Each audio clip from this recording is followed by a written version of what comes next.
You are closer to changing the world than you think. Imagine for a moment that you're walking in a park. You feel the warmth of the sun on your face. You smell the fragrance of flowers on the path. You hear the flow of a river nearby and the call of a bird overhead. Now, what if I told you that your walk in the park has the power to change the world? That your walk in the park isn't just a nice way of being outdoors, but it's the key to the future of our planet. It's the key to sustaining the environments around us and the plants and animals in them. Whether you're walking through a park or pedaling your bike down a gravel road, planting flowers in your backyard, or marveling at the starry sky, these moments in nature connect us with nature. And connecting with nature is the key to more sustainable and resilient ecologies. Because really cool things happen when people connect with nature. On an individual level, nature transforms us. It calms our bodies and our minds. It slows our heart rates, it lowers blood pressure, it eases stress and anxiety, and it boosts our moods, making us happier and healthier and more creative.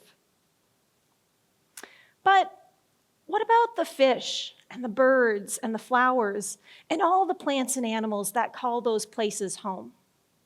What are some of the outcomes for them?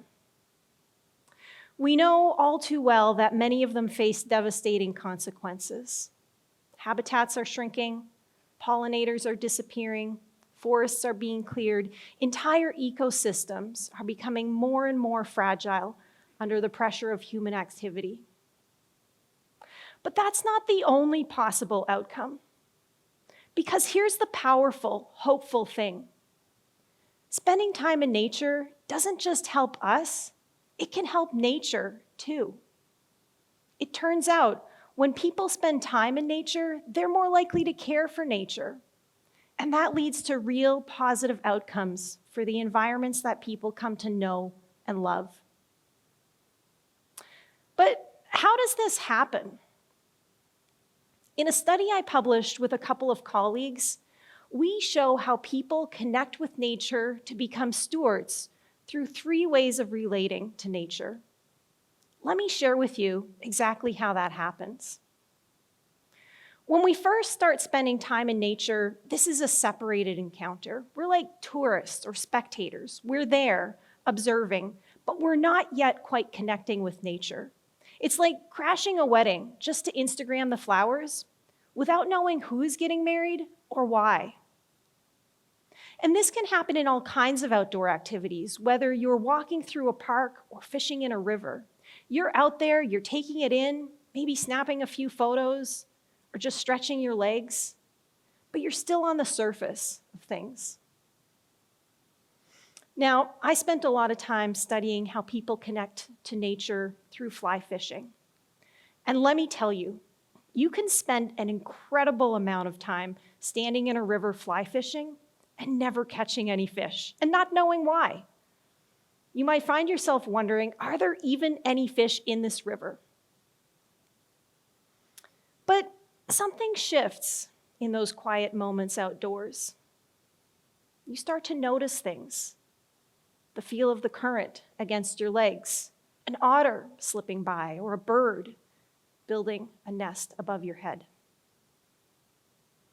And in those quiet moments, even though you're not connecting with that trout that you'd hoped to catch, these moments stir something in you and you begin to wonder, where do the fish live in this river? What is that otter up to? Why are the birds swooping so close to the river? And this is where transformation begins, not with answers, but with curiosity. And curiosity can move us to a second way of relating to nature, one where we begin to learn about environments and the plants and animals in them, but our connections are still fragile. They're what we call slippery. Now imagine you're out for that walk in the park and a deer appears. You both freeze.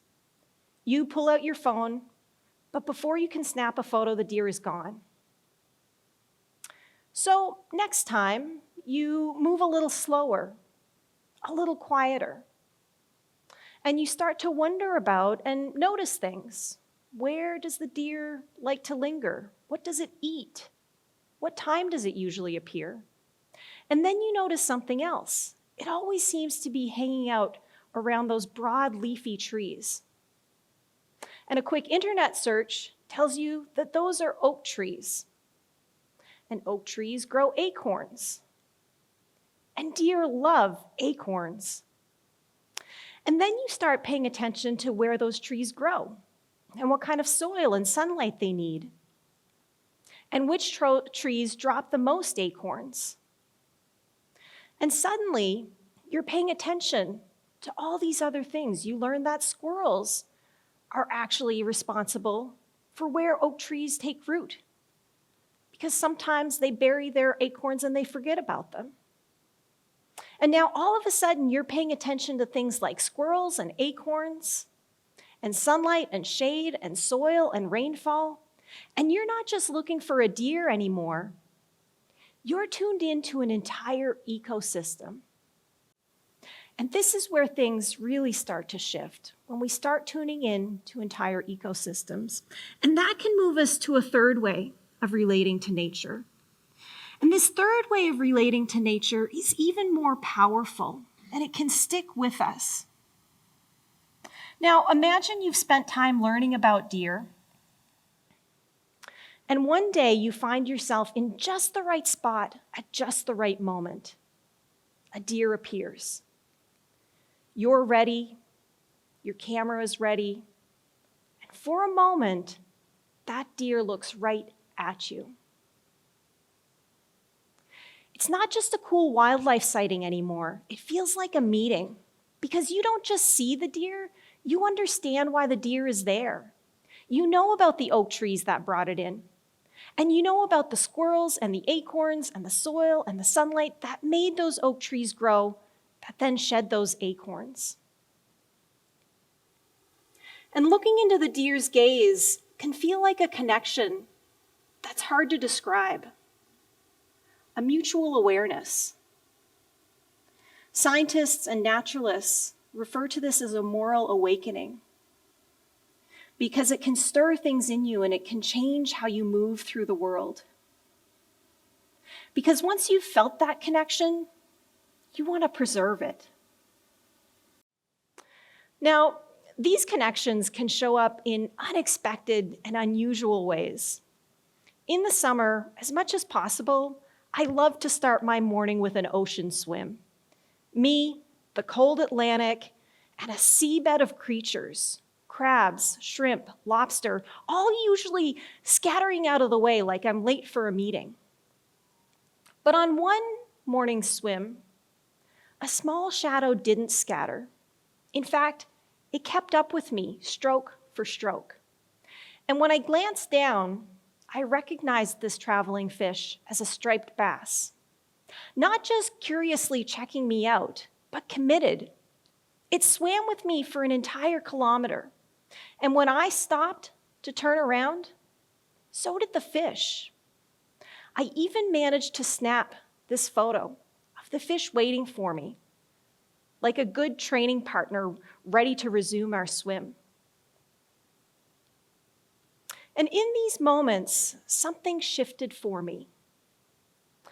Until then, this striped bass had just been a fish to me, an occasional dinner, an impressive sport fish, and at times an invasive species, especially to Atlantic salmon.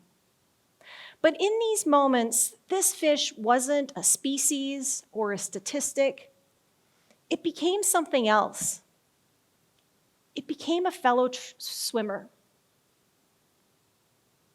So whether it's a fish, a deer, an oak tree, these kinds of connections can leave a lasting mark.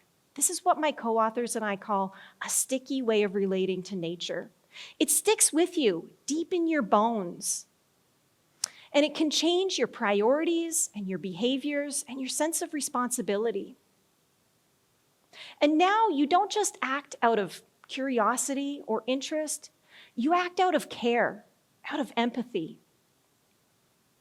You pick up trash on the trail. You speak out when a wetland is threatened. You buy honey from a local beekeeper. You make choices in your life that take into consideration the well-being of the ecosystems around you and the creatures in them. And in these acts, we become stewards of other creatures, of environments, and we become stewards of our planet. David Attenborough reminds us that no one will protect what they don't care about, and no one will care about what they've never experienced. So if we understand that people become stewards of natural environments by spending time in them and getting to know them, how might we offer more people the opportunity to have these experiences? Now, I was lucky enough to grow up in Gaspé, Quebec. It's in Canada. And it is nestled at the end of the Appalachian Mountains, and it's a wonderland for these types of immersive experiences. And when we think of nature, we often think of these grand, untouched landscapes. But nature isn't limited to these postcard perfect places. And these experiences of feeling connected with nature can happen almost anywhere. They can happen in a neighborhood park with raccoons and robins. They can happen in a courtyard with plants and butterflies. And they can even happen with a tree growing out of a sidewalk where birds perch and ants travel. Anywhere you find multiple species, nature is present. And while taking a walk through the park can be a nice way to experience these connections, other activities outdoors can get us there too. Like sitting on a park bench and watching squirrels gather food, or growing herbs on a windowsill garden, or even feeding ducks in a city park. What matters most is that we notice what's unfolding around us. The birds overhead, the fish in the rivers, the trees changing with the seasons. And that we ask with a little curiosity, what might they be up to? And when we start to notice the patterns and the rhythms of the natural world around us, we begin to feel part of a larger living system. And that's where stewardship begins. And when stewardship begins, we lay the groundwork for something even bigger. We lay the groundwork for a future where people and economies and ecosystems all thrive together. So, the next time you take a walk in the park, remember, it might feel like a small step, but it's the first step that you can take to noticing, to connecting, and ultimately to you changing the world. Thank you.